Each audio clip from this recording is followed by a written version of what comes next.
c'est encore pas le grand beau temps. Par contre, une tranquillité. On entend les oiseaux chanter. Écoutez.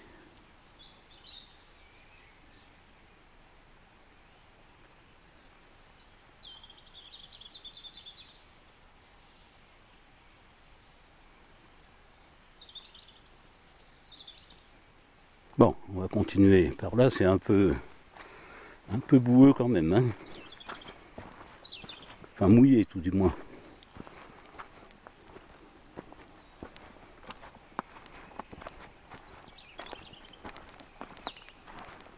Petits oiseaux. C'est bientôt le printemps les copains.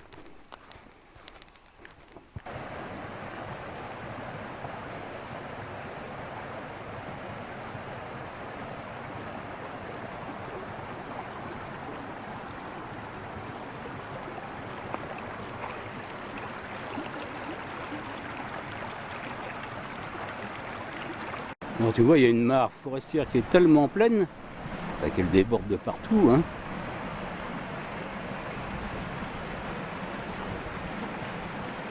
Et ça cascade vers la vallée. Bon, et ben je vais faire ma pause citron gingembre ici, à côté de la belle mare forestière. Je vais être bien. Vous l'avez celui-là? Citron, et je te montre le reste. Citron et gingembre, les mecs. Pour avoir du tonus. Bon, je prends toujours une petite boîte de pâté naf pour mes petits loups, mes sangliers.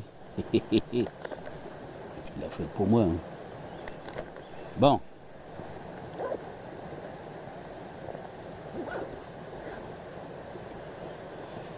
Et ça, toi, bon.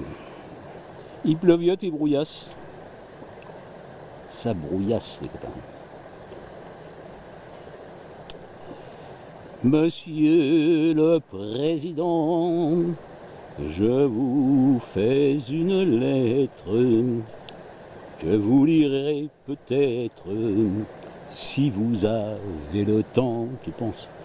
Il a le temps de rien, ce mec-là. Je viens de recevoir mes papiers militaires pour partir à la guerre avant mercredi soir. Monsieur le Président, je ne veux pas la faire, je ne suis pas sur terre pour tuer les pauvres gens.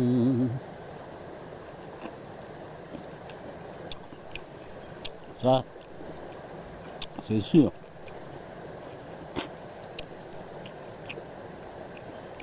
Alors,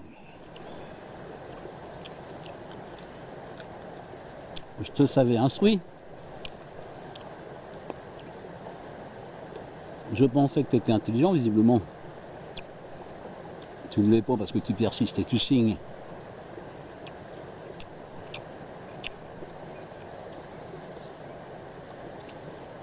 Dans ta bêtise.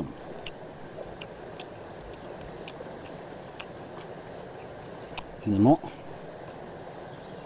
la bêtise humaine commence par toi. Tu veux aller nous faire la guerre en prétendant que la guerre est sur notre sol. Il n'est pas sur notre sol. Sur le sol de la France, il n'y a pas de guerre. C'est toi qui veux aller la faire, la guerre, sur un sol qui n'est pas le tien, qui n'est pas le nôtre.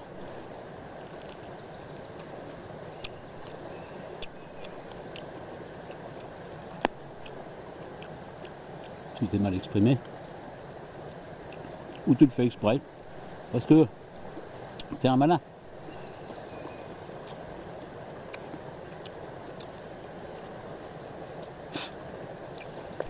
Mais je ne vois pas pourquoi tu essayes d'aller un peu partout en Europe de l'Est, pour rallier des gens à ta cause qui est complètement conne. Parce que quand on est intelligent, on ne fait pas la guerre. On fait la paix, mais on ne fait pas la guerre. Surtout à nos alliés, à nos amis russes. Parce que n'oublie pas un truc. Il n'y a pas que les Américains, les Anglais, les Canadiens, enfin un peu tout le monde, qui nous a libérés. Qui a été chercher Adolphe, même s'il était mort dans son bunker avec sa gonzesse? C'est quand même bien les Russes. Les Russes, c'était nos alliés. À l'époque, Roosevelt, Churchill, De Gaulle étaient avec Staline. Staline, c'était un grand criminel, certainement. Plus grand criminel que Poutine, parce que tu es en train d'accuser Poutine de tous les crimes de la Terre. Mais qui emmerde Poutine depuis 2014? C'est bien vous, l'OTAN. Vous avez réussi à faire infiltrer des Américains près de la frontière entre l'Ukraine et la Russie.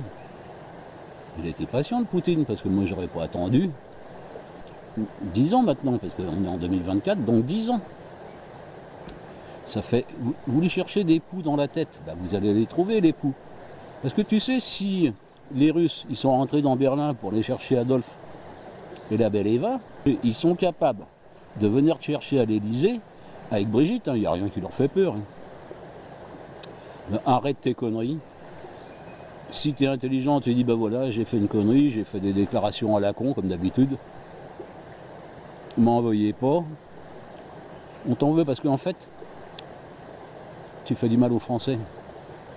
Et ça dure depuis le temps que tu es au pouvoir, donc ça fait 7 ans maintenant, où tu nous fais chier. Tu tires des balles de défense, ça s'appelle ça.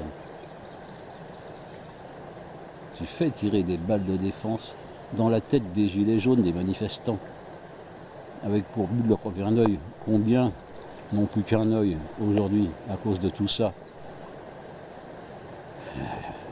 Tu as eu tellement peur qu'ils viennent te chercher à l'Élysée que tu étais prêt à te barrer. Et tu avais même dit, bah, s'il faut, on leur tire dessus. Mais bien sûr, c'était le seul moyen d'avoir une vraie révolution, là. Tu fais que des conneries. Ensuite, tu nous as fait chier avec le Covid, où tu nous as enfermés chez nous, mais littéralement enfermés chez nous. Chez nous, c'était une prison. On ne pouvait pas sortir comme on voulait, avec des restrictions et tout le bordel. Pour plus d'une heure au départ, pour plus d'1 kilomètre, ceci, cela. Vaccination obligatoire. Et mon cul, c'est du poulet. T'en veux une aile peut-être? Non, c'est n'importe quoi. T'as fait n'importe quoi. T'as fait et t'as dit n'importe quoi. Et maintenant, tu veux nous foutre une guerre. Mais comment veux-tu que les Français te fassent confiance? Tu promets des trucs aux agriculteurs que tu ne tiens pas. Tu fais voter des lois contraires après. Tu te fous de la gueule des Français. T'aimes pas les Français.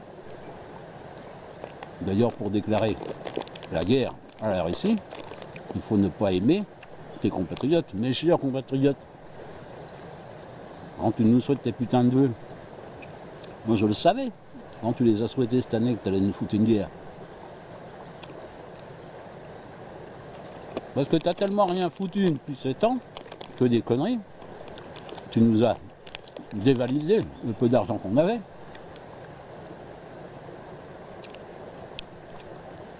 Les mêmes questions avec tes amis, c'est un député républicain qui a fait cette proposition de loi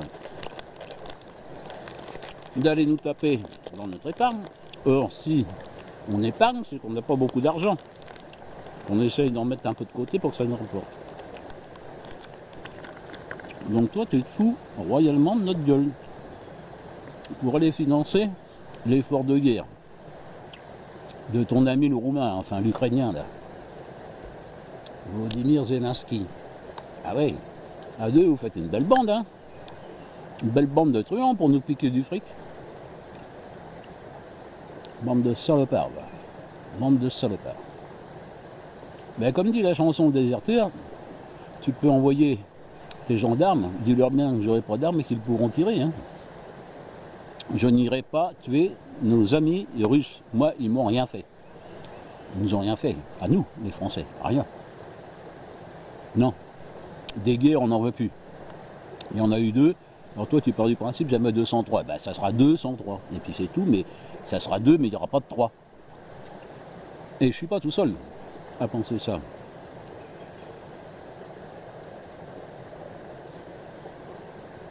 Alors va te faire foutre et puis c'est tout.